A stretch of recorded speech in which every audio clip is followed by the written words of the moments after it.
පහතරට කියන ඒ සම්ප්‍රදාය ඒ ශෛලිය නෙත්මි හරියටම අඳුරගෙන තියෙනවා.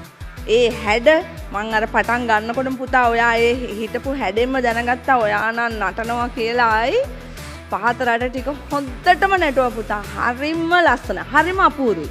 සොබා බේබි මවගේ විශ්වාසයයි සොබා දම්රකවරණයයි.